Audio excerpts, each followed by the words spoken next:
От, власне, і такий простий аналіз. Якась Марксистсько-ленінський. китайська позиція посидіти на березі річки, поки пропливуть повз тебе твої вороги, тому що у нас, дивіться, 4 роки вже, 4 роки триває війна, триває окупація Криму. Пам'ятаєте, як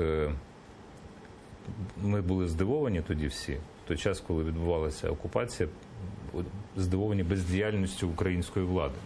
Як зараз з'ясовується, наші західні партнери, які вмовляли підписати Будапештський меморандум, тоді просили не провокувати Росію на силові дії і фактично не відкривати вогонь. Так.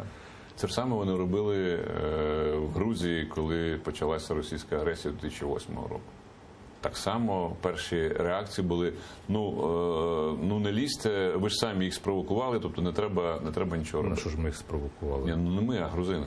А, грузини. Так. А ми на що спровокували, я перепрошую. Ні, ми не на що спровокували, але це просто типова позиція, ви якось там розбирайтеся, аби тільки нас не чіпали.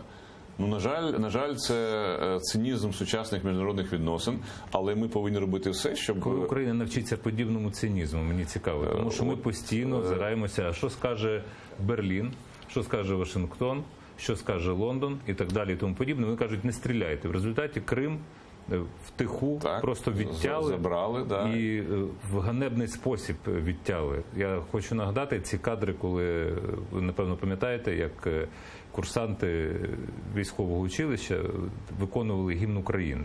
Звичайно. Гімн України. Як захоплювали українські судна. Пане Романе, я вам скажу відверто, що... Чому ми тоді не були цинічними? Це питання до нашої влади, яка була в той момент. Так українська дипломатія коли-небудь буде зубастою? Чи вона буде завжди оце втиратися? Ви знаєте, коли, скажімо, виконуючий обов'язки президента дає якесь доручення, то міністр закордонних справ, а тоді, до речі, він був виконуючий обов'язки всього-навсього, має його слухатися.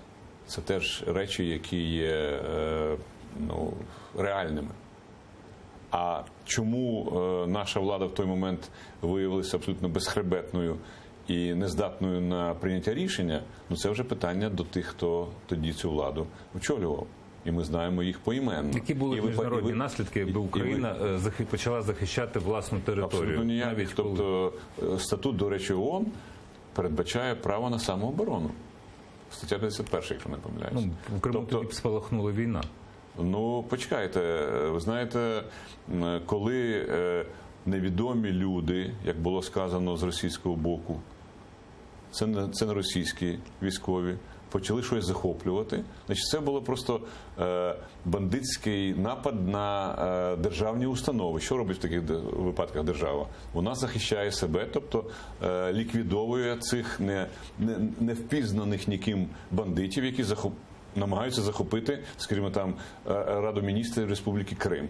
Це абсолютно нормальні речі, і ніхто б ніде в цивілізованих країнах навіть голос б не подав, якщо б ці речі відбулися. Тоді йшлося про 100 чоловік, які захопили будинки... Не забувайте про Чорноморський флот.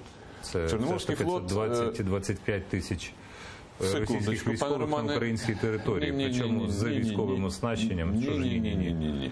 Значить, на момент 2014 року в складі Чорноморського флоту було не більше, ніж 12 тисяч військових. Всіх разом, вкупі. А українських там було мінімум 1020. Мінімум 1020. Інша справа, що не всі були готові, як це продемонстрували потім всі ці події, підніматися на боротьбу. Це інша справа. Але повірте, якби в перший же день оцю групу, яка захоплювала в Сімферополі державні адміністративні будинки, було б знищено, то, повірте, дуже швидко прийшло б розуміння, що далі рухатися не треба.